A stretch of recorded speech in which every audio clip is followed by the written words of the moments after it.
안녕하세요. 1월 23일 화요일 마이드라에 오신 여러분들을 환영하고 축복합니다. 어제 제가 베드로 전서는 디아스포라 유대인들을 위해서 쓴 편지라고 말씀드렸잖아요. 그런데 오늘 본문을 보다 보니 소아시아 지역의 이방 그리스도인들을 향해서도 베드로의 서신이 읽혀지길 원했던 것 같습니다. 그러니까 베드로는 이전에 유대교에 속해 있거나 또 이방 문화에 젖어 있던 이들이 예수 그리스도를 온전히 믿게 되어 변화된 삶을 사는 것에 대해 권면하고 있는데요. 오늘 이 말들아를 들으신 분들 중에 오래된 신자도 계실 것이고 또 신앙의 초신자분들도 계실지 몰라요.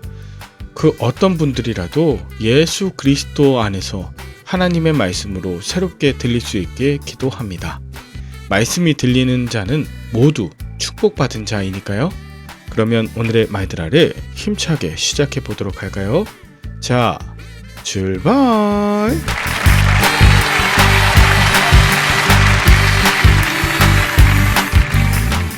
오늘은 베드로전서 2장입니다. 오늘 본문은 그러므로로 시작해요.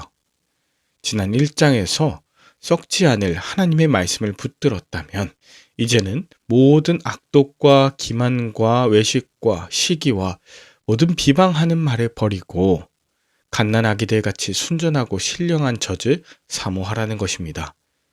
이 더러운 것을 버리고 순전하고 신령한 젖을 사모하라는데 이 신령한 젖이 무엇인가요? 하나님의 말씀이죠. 하나님의 말씀이 너희를 구원에 이르도록 자라게 한다. 그러니 이 말씀을 열심히 먹어라. 그것이 3절 주의 인자하심을 맛보는 것입니다.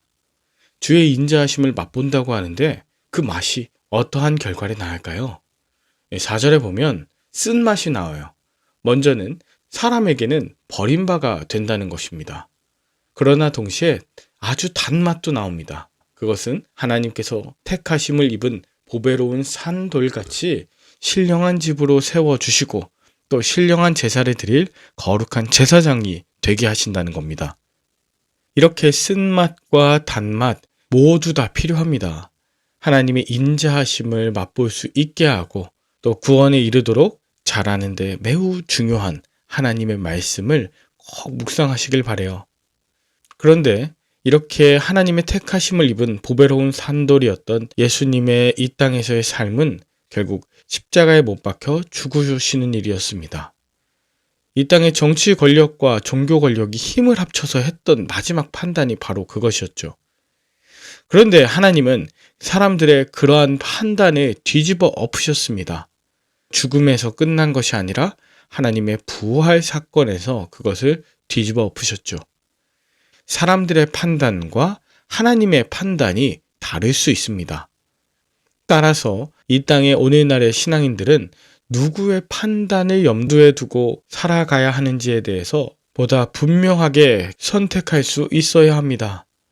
사람들의 판단이 아니라 하나님의 판단 기준에서 인정받는 자, 하나님의 판단에서 합격받는 자가 되어야 합니다. 그것은 말씀을 붙들고 말씀을 맛보는 자가 추구하며 얻을 결국이죠. 이제 9절입니다. 이제 신앙인의 정체성에 관한 이야기가 나오는데 그러나 너희는 택하신 족속이요 왕같은 제사장들이요 거룩한 나라요 그의 소유가 된 백성이라 하십니다. 이 말씀은요. 이스라엘이 출애굽을 하고 나서 시내산에서 하나님과 언약을 체결할 때 말씀하셨던 그 출애굽기 19장 5절에서 6절의 말씀과 매우 유사합니다. 여러분 신앙인이란 하나님의 택함을 받은 족속입니다. 또 왕같은 제사장이자 거룩한 나라입니다. 그런데 여기서 특별히 중요한 건 왕같은 제사장이에요. 우리가 흔히 왕같은 제사장이라고 할 때 내가 그냥 왕 같다, 왕 같은 제사장급이다 라고 그렇게 여길 수 있는데 아닙니다. 왕 같은 제사장의 뜻은 왕을 위한 제사장이에요. 왕을 섬기기 위해 존재하는 제사장. 그러므로 우리 한 사람 한 사람이 하나님을 위하고 하나님을 섬기는 제사장으로서 거룩한 나라, 그분의 소유된 백성이라는 것이죠. 그래서 하나님을 온전히 섬기는 제사장으로서의 가장 중요한 건 말씀에 대한 온전한 이해입니다. 말씀은 철저하게 공부해야 돼요. 그리고 머리로만 아는 것이 아니라 일상의 삶 속에서 말씀에 순종하고 적용하며 사는 삶을 살아내야 합니다. 만약 그렇지 않고 스스로 내가 왕이다, 모든 사람이 제사장이다, 이것만 강조한다면 자칫 자기 신격화로 이어질 위험이 있습니다. 오늘 말씀에 나오는 모든 사람이 왕 같은 제사장이다, 이것이 말씀에 나오는 만인 제사장, 또한 하나님을 섬기는 제사장으로서의 온전한 역할을 감당하려면 하나님의 말씀을 더 뜨겁게 공부하고 깊게 곱씹어 맛보는 것에서 시작하는 것입니다.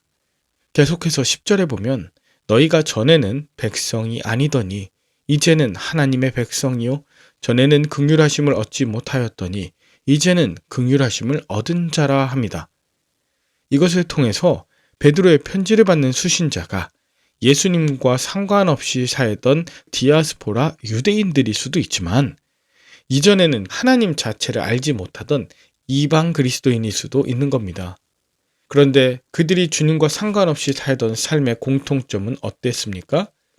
13절 14절에 보면 인간의 모든 제도를 주를 위하여 순종하되 위에 있는 왕이나 혹은 그가 악행하는 자를 징벌하고 선행하는 자를 포상하기 위하여 총독에게 하라는 이 말씀을 기득권자에게 충성하라는 말로 이해하고 앞잡이가 되기도 했죠.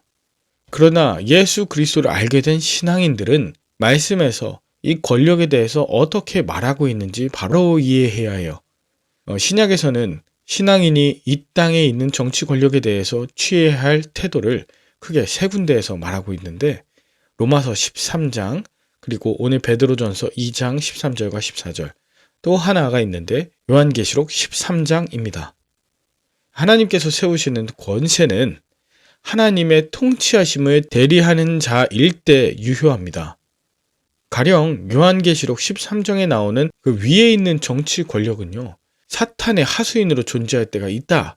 그래서 이 땅에 있는 정치 권력이 하나님의 백성을 핍박하고 하나님의 백성을 하나님으로부터 이탈하여 왜곡된 길로 인도할 때에는 주님을 위하여 주님께만 순종하라고 당부하는 것이죠.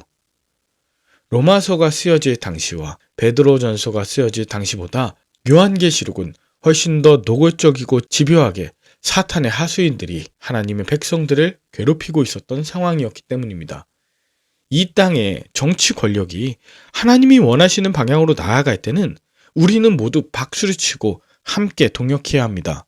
그러나 이 땅의 정치 권력이 사탄의 하수인의 역할을 할 때엔 하나님의 정의와 진리를 붙잡고 그들이 무엇을 잘못하고 있는지 질타할 수 있어야 합니다.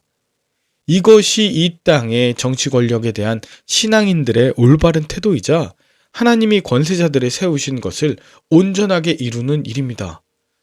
이제 마지막 21절 이를 위하여 너희가 부르심을 받았으니 라고 하면서 예수께서 고난을 받으신 것은 우리가 그 발자취를 따라오게 하시려 합니다.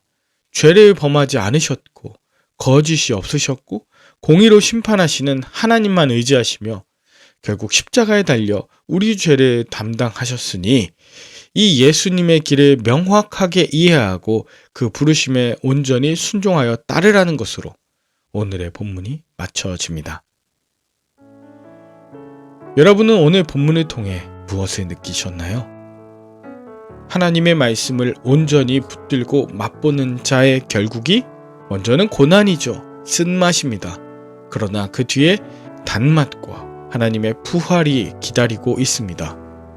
그래서 우리는 십자가 죽음의 자리 뒤따라 갈 수 있습니다. 또한 사단의 하수인에 대해 때로 저항하고 하나님만 왕이시며 주님이시라고 선포하며 불의와 행악에 대해 질타할 수도 있게 됩니다. 이 예수 그리스도의 사역을 하나님의 말씀의 결과와 예수 그리스도의 십자가의 길을 명확하게 이해하고 순종하는 자들 되시길 축복합니다. 왜 말씀을 붙들고 있는데 또 예수님을 모시고 있는데 고난이 올까? 왜 십자가 죽음 앞에 서게 되고 주변인들의 거짓 참소와 공격을 받을까 기이 여기지 마십시오. 하나님의 부르심은 거기에서 멈추지 않고 부활의 기쁨에 있습니다. 우리 영혼을 주님께서 끝까지 붙드시고 영원까지 인도하여 주실 것입니다. 오늘도 하나님을 위한 제사장으로 부름받은 저와 여러분들의 하루가 의롭고 담대하며 온전하여지시길 축복하며 함께 기도할까요? 하나님 아버지, 저희를 하나님을 위한 제사장으로 삼아주심에 감사합니다. 어두움 가운데서 불러내어 빛에 들어간 자의 삶을 살아내도록 날마다 말씀을 깊이 맛보게 하옵소서. 죄악과 고난, 유혹 앞에서 예수의 길을 따르게 하시고 하나님을 두려워하며 경외하는 자로 살게 하옵소서. 하나님 앞에 아름다운 자로 끝까지 살도록 용기를 더해 주시고 힘이 없어 쓰러지는 연약한 자는 붙들어 주사 부활의 언덕까지 함께 가도록 우리의 능력이 되어 주시옵소서. 감사를 드리며 예수님의 이름으로 기도 올리옵나이다. 아멘. 오늘도 좋은 하루 되시길 바라며 저는 내일 다시 찾아뵙도록 하겠습니다. 샬롬.